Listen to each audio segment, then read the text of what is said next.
Welcome, everyone. I'm Danielle Blackwood, she, her, and I live on the wild west coast of Canada in an enchanted cottage on a tiny island called Salt Spring Island in the Salish Sea, the traditional territory of the Coast Salish peoples. I'm a registered counseling therapist, best-selling author, and I've been practicing astrology for over 30 years. I am thrilled to be part of the Glastonbury Goddess Conference this year, 2023, the Crone Goddess, Lady of the Otherworld. Now, did you know that between the ages of approximately 57 and 60, we cross the threshold known as the second Saturn return? Sacred Astrology teaches that this is a significant spiritual rite of passage that marks the end of a cycle in our lives, while also heralding the beginning of a new phase, that of the crone or the wise elder. This transpersonal threshold marks a turning point where inner promptings and outer events can call us to reassess our values and our sense of purpose. But while it's true that we now step into a different phase of life, which can sometimes bring fear or apprehension, viewing it through a mythopoeic lens can be a deeply spiritual and empowering way to approach this crossroads. Baba Yaga, the wise teacher and keeper of the mysteries from the Slavic lands, can be a powerful guide at this juncture. She reminds us that autumn has its own rich beauty, and the second Saturn return can be a time of profound meaning, unexpected enchantment, and possibility. The second Saturn return is an opportunity to reflect on the hard-won wisdom in our own life stories so that we can discern what we need to release as well as what we need to gather for the next steps. Today is an introduction to the second Saturn return. We will gather some context on this important rite of passage in order to learn the lay of the land as we prepare to step into the time of the crone. We will also be meeting Saturn and discovering the developmental purpose of this time as we explore some archetypal themes that often arise during this crossroads. We'll then conclude our journey by connecting with the wisdom of Baba Yaga in a guided path working. If you have not arrived at this threshold yet, it's never too early to prepare. And if you've already passed through these woods, it can be a useful time to reflect and integrate the lessons that accompany this turning point. So, let's begin. Whether we realize it or not, throughout our lives, we play out the same stories that come down to us from mythology, folklore, legend, and fairy tale. The dark wood motif is found in literature, in Jungian psychology, and it usually signifies an initiation when the protagonist must make their way through a liminal place before they arrive at a new state of being or a new state of consciousness. The dark wood is typically a wild and unfamiliar place outside the bounds of the previously known world, and it's usually filled with a sense of both magic and danger. But going through the dark wood is a key step in our individuation and how we become the hero, the heroine of our own tale. The second Saturn return can often be a dark wood time. We're neither here nor there. We're not exactly who we used to be, but not quite yet who we're becoming. We are betwixt and between. Now, story can be a key that unlocks the transpersonal realm where both healing and transformation can occur. It can help us reframe the past and give us a deeper understanding of the archetypal motifs that play out beneath the surface of our lives. The motifs of the Slavic coming-of-age story, Vasilisa the Beautiful, resonate deeply with the themes of the second Saturn return, particularly when we view the tale through the lens of Baba Yaga. We are once again coming of age, but we no longer relate to the original protagonist. Exploring your own life story at the second Saturn return can give you an overview of your life that can provide symbolic meaning to events in your past and guide you towards your next steps as you move towards the time of the crone. And by distilling our stories, we can also provide a light in the dark for others. Reclaiming our stories shows us the archetypal shape of our inner landscape, and it can show us which way to go when we're at a crossroads. It's especially important for women, people of color, and the LGBTQ plus community to tell their stories, because throughout history, these voices have been silenced, ignored, or forgotten. The second Saturn return is a natural time for a life review, and it calls us to witness our own narratives, to embrace our truth and honor our resilience as we prepare to move into the final third of our life. But before we go any further, I think it's important to touch on the mythology of Saturn so we can begin to understand the why behind the Saturn return. So let's meet Saturn. So for the ancients, Saturn was the furthest planet that could be seen with the naked eye. And because of this, it marked the boundaries of the known universe. And because it was the only planet surrounded by rings, Saturn was associated with the idea of structure, limits, endings, and the concept of time. And because of this association, Saturn is symbolically related to the aging process, to mortality, bones, teeth, and skin. It makes up the foundation and boundaries of the physical world. So in a nutshell, Saturn is the reality principle. It represents cause and effect and is aligned with the experience of living in a body in the earthly realm. Saturn's purpose is to teach us how to live in the physical world with all its limitations and reminds us that as much as we'd like to believe otherwise, time is a non-renewable resource. And eventually, our time in our bodies will come to an end. But as we know, time, aging, and death are not something we typically like to talk about in Western society because we live in a culture that tends to fear death and aging, which is one of the reasons that the second Saturn return can be a difficult passage for some people. It reminds us of our mortality. Now, Saturn has many faces. He's been called the Lord of the Harvest, Father Time, the Taskmaster, the Grim Reaper, and in Jungian parlance, the Phoenix or Wise Elder. The Romans saw Saturn as an agricultural god that ruled over order, the concept of time, seasons, cycles, and the harvest. And he ruled over a mythical golden age and was associated with mortality, responsibility, prosperity, and of course the harvest, connecting him to the rewards that come with focus, discipline, and a willingness to commit to doing the work. But for all of this, Saturn was also known to be harsh. And if one failed to propitiate him, to give him his just due, the consequences could be dire.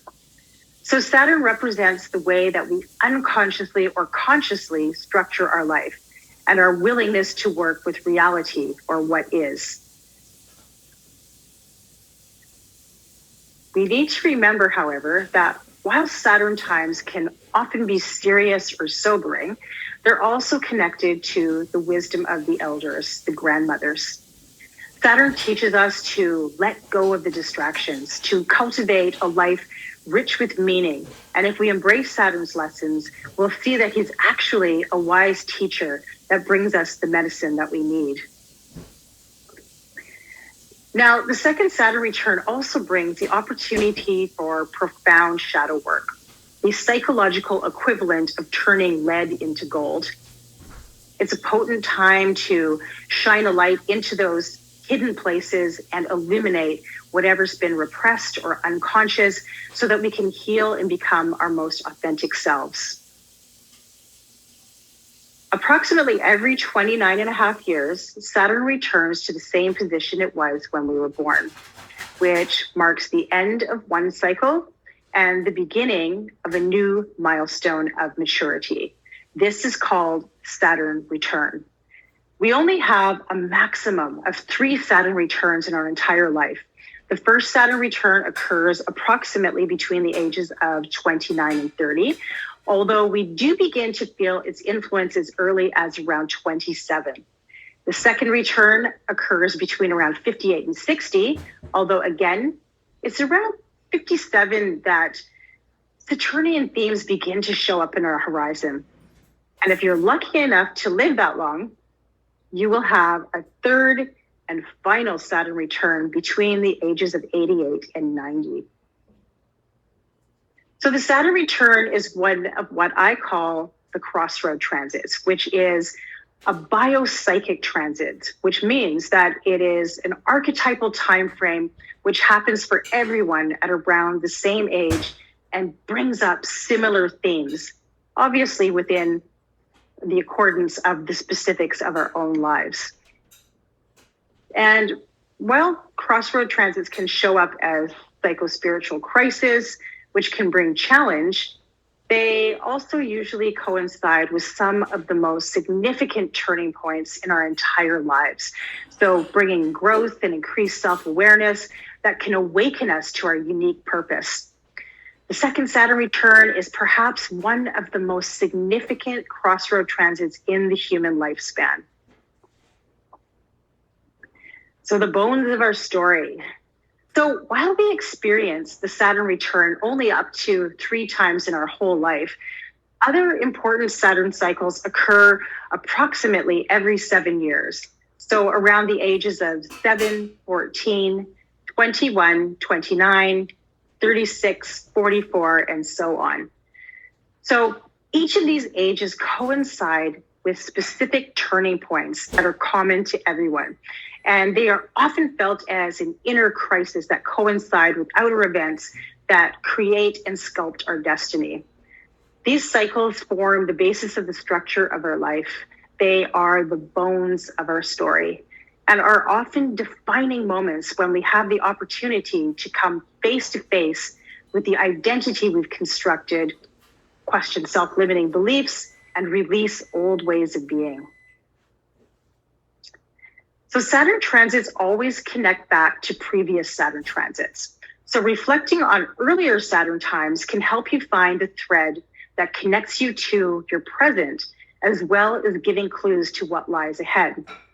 We didn't arrive at this threshold we're at now without a history, and that history is the sum total of our life's experience. Whether we want to be conscious of it or not, these experiences along our journey have shaped and formed the way that we've structured our reality to this point.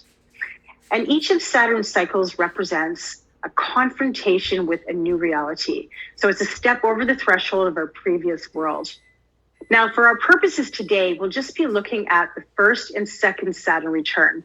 But whatever age that you are at, take a second to jot down these key Saturn cycles at the ages. And when you have a moment, reflect on what was happening for you during those earlier Saturn times. So I'll just wait a moment if you'd like to write those down.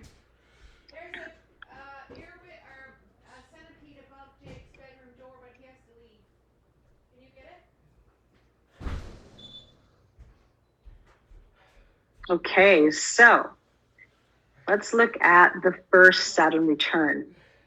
Now, the first Saturn return is often the first step into the dark wood. It's usually a serious turning point where the results and natural consequences of choices that we made in our 20s are beginning to become apparent. This time can be a serious wake-up call, or it can be a commitment to something of true importance. But whatever the specifics in your life, we are forced to grow up in some way. Now, the first Saturn return is like an initiation into adulthood, when we identify with Vasilisa, the young person coming of age, stepping into the unknown.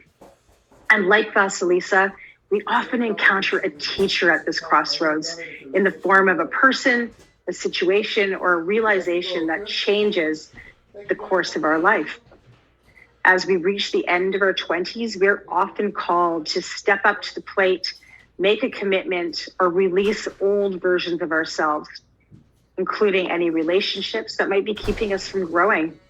We may feel or have felt lost, lonely, isolated, depressed, or more serious than usual, which are all typical Saturn themes.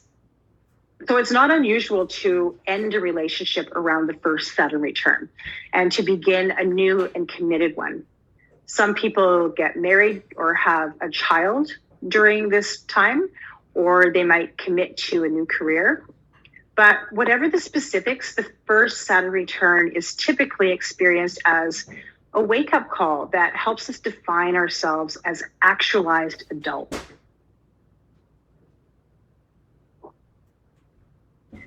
So the second Saturn return, the reason why we all are here today, this pivotal rite of passage occurs between around 57 and 60. Saturn has now come full circle since our first Saturn return 30 years ago.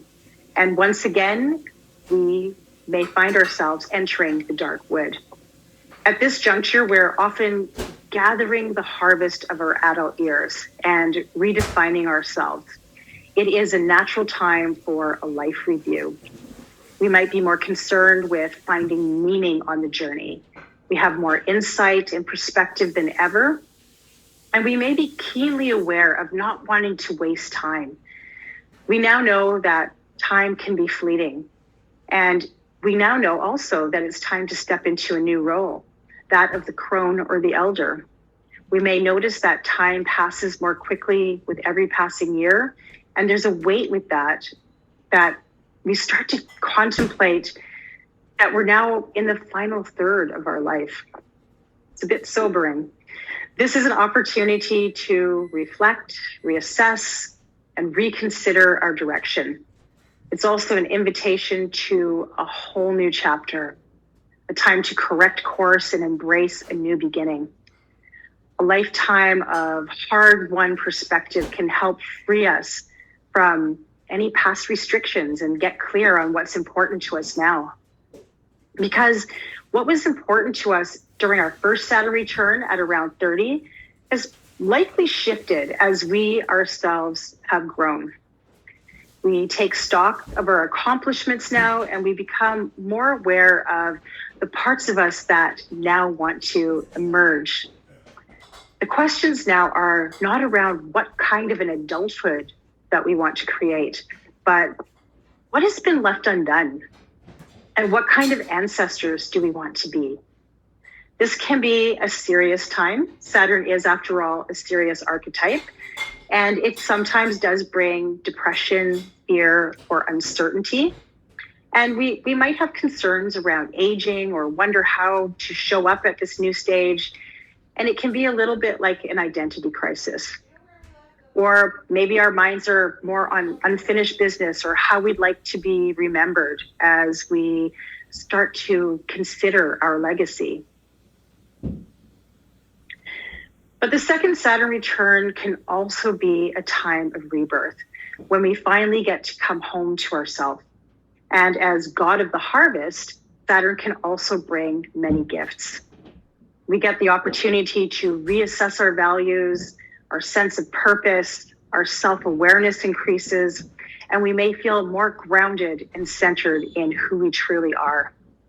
Quite often, the little things don't bother us as much anymore, and we can better let go of the past, including old resentments and the things that we now know that we cannot change.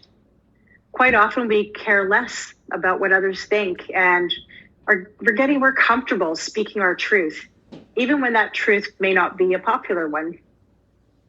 We hopefully have more self-compassion at this stage and finally have a chance to prioritize our own needs and to set healthier boundaries on our time and our resources.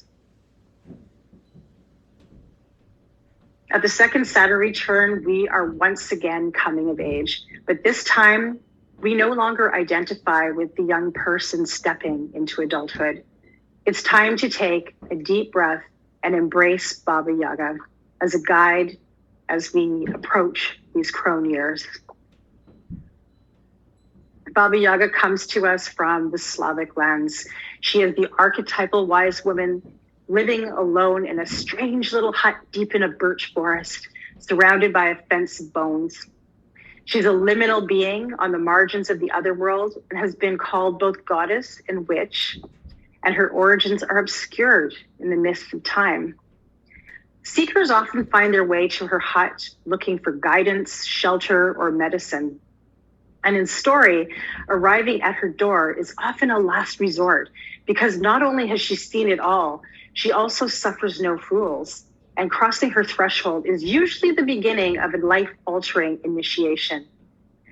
Like Saturn, Baba Yaga is a teacher and she will test you. But if you approach with respect, with a willingness to do the work, she will give you the medicine that you came for. Baba Yaga has been called the guardian of the bones, initiator, gatekeeper. She's aligned with the mysteries of the wild world.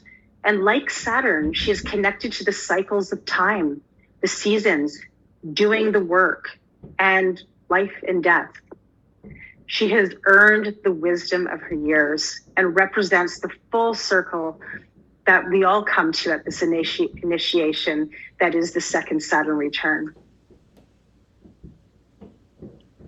But the deeper mystery is that Baba Yaga and Vasilisa are actually two sides of the same coin. Baba Yaga wasn't always the old wise one. She was once the young woman trembling on the threshold of the unknown, making her way one step at a time through the dark forest to earn the light of wisdom. Our task at this stage is to reflect on how Baba Yaga became the Baba Yaga, to see her with compassion, and to make space for her in our psyche as we step into our sovereignty and take on the mantle of our own hard-earned wisdom.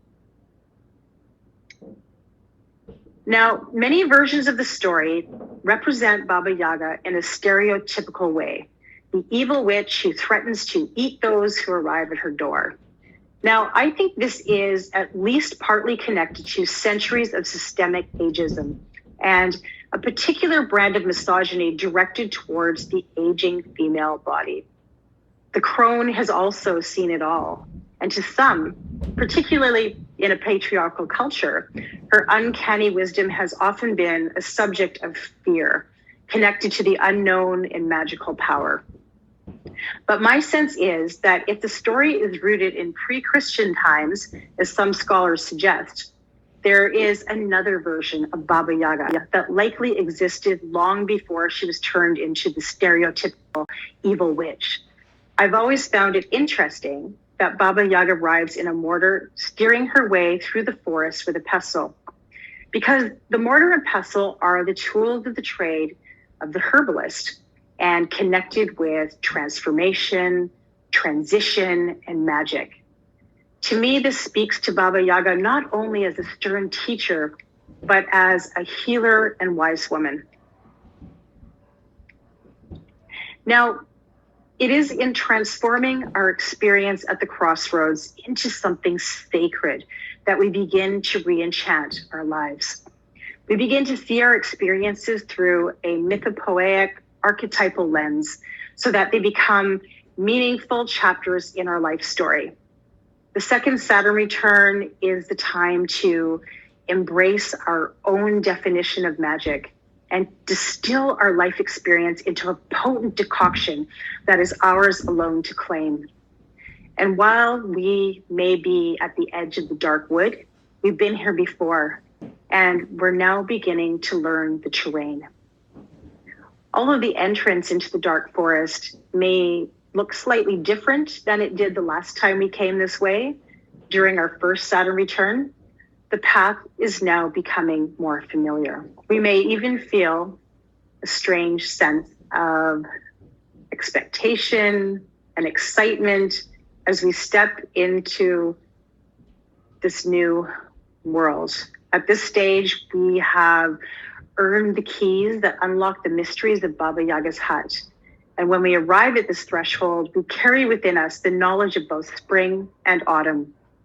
And paradoxically, although it's autumn in our lives, we now know instinctively that new beginnings are still unfolding.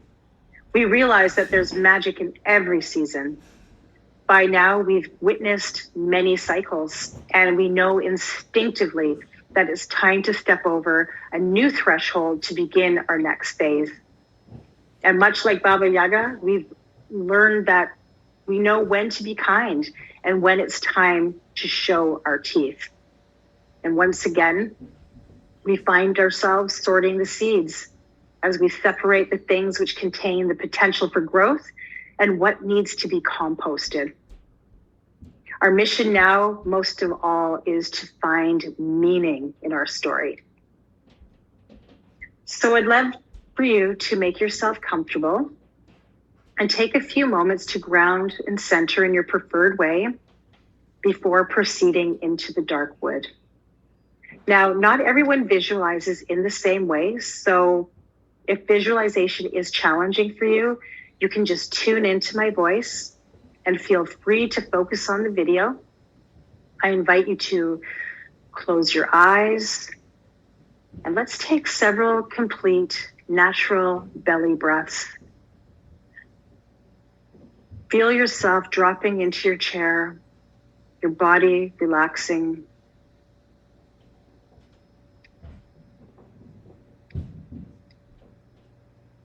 And we will begin. The sun has just passed through the gateway of autumn equinox, the time of year when day and night are of equal balance. You sense the subtle shift and inhale the scent of wood smoke, ripe berries, and decaying leaves, evoking old memories deep in the body. You find yourself on the edge of a dark forest. The last rays of the setting sun are leaning gracefully toward the approaching dark, igniting the glowing skin of the birches with luminous gold. You step across the threshold and enter the wood. Leaves crunch underfoot, and rings of Amanita muscaria glow in the deepening shadows. There is a strange familiarity about this place. You are sure you've come this way before, but something has changed. You hear hoofbeats, and nearby, a rider in black crashes past you through the underbrush. An enormous harvest moon rises behind the trees. You have been walking for a long time when you approach a crossroads. A raven's hoarse cry echoes through the woods and is answered by another. Pausing, you decide to turn left. You walk deeper into the forest until you come to a curious little hut surrounded by a fence of bones. It has been a long time since you were last here, and you were tired. You don't remember being this tired the last time that you made this journey. But then you were uncertain, afraid. Now you inhale deeply, steadying yourself as a strange sense of expectation and excitement wells up inside you. Before you can utter a word, an old woman's voice comes from inside the hut. I know you. Why have you come? You pause for a moment and answer. I seek your wisdom once again, grandmother. The door of the hut opens and out steps the old woman. She narrows her eyes and sighs. Yes, I suppose it's time. Muttering to herself, she waves you inside, but you try the gate and it's locked. For a moment, you're still. Perhaps this time the portal will not open. The old woman stands patiently on the porch, hands on hips, waiting. You reach your hand deep into your pocket and find the key that she gave you so many years ago. You fit it into the lock and turn it. The pins tumble and the gate creaks open. The old woman nods and her face creases into what could almost pass for a smile. You take a deep breath and step across the threshold. You ascend the steps and enter the hut. It looks much the same as before. A fire is crackling in the grate, and on the counter sits a mortar and pestle, alongside baskets of forest medicine. She motions for you to sit, and you pull out a chair at the old wooden table and rest your weary legs. She pours a cup of tea from the kettle and hands it to you. You take the cup in both hands and inhale the fragrance of dark spices, herbs, and wood smoke, and something else that you cannot quite name. You look down at the cup, and the light from the full moon shines through the window and illuminates the surface of the dark, steaming brew like a mirror. From far away, the old woman's voice comes. What do you see? The steam swirls and parts, and you catch a momentary glimpse of your reflection. You see the story of your life written on your face, the telltale furrows where heartbreak burrowed in and left its signature, the crinkles that etched the corners of your eyes from every time you laughed so hard that tears ran down your face and your sides ached. The steam gathers again, and you see yourself walking through the dark wood the first time you came this way. You see yourself tentatively approaching the little hut with its fence made with the bones of the ancestors. You are younger, and your face is smooth and unlined. That was before you crossed that first threshold, and then another, and then another. Before you unlocked each gate that led you through the story of who you have become. The steam swirls again as you watch the unfolding scenes of all the years that have brought you to this present moment. The images rise and fall, and you see yourself far in the future, once again walking through the dark forest. Your face is now deeply lined and wrinkled. The pale light of a waning moon casts little light, and it's difficult to see the path. And although you see yourself walking slowly through the snow, supported by an oaken staff, your expression is serene and your step is sure. You now know the way. The old woman steps out on the porch and greets you like an old friend. She waves you up the stairs and into the hut. It is much like before. There's a fire crackling in the grate, and a mortar and pestle sits on the counter beside baskets that overflow with herbs and mushrooms. You sit at the table, and the old woman pours a cup of tea for you and a cup for herself. So, she says, slapping her hands on her thighs, her face creased with a broad grin. Tell me everything. The steam clears again, and you hear the sound of hoofbeats. You open your eyes, and it is morning. The old woman is grinding fragrant herbs with a mortar and pestle, and a fire is crackling in the grate. You rise and thank her and pay your respects and walk outside. The sky is just beginning to pale, and the first frost of the season sparkles in the last light of the setting moon.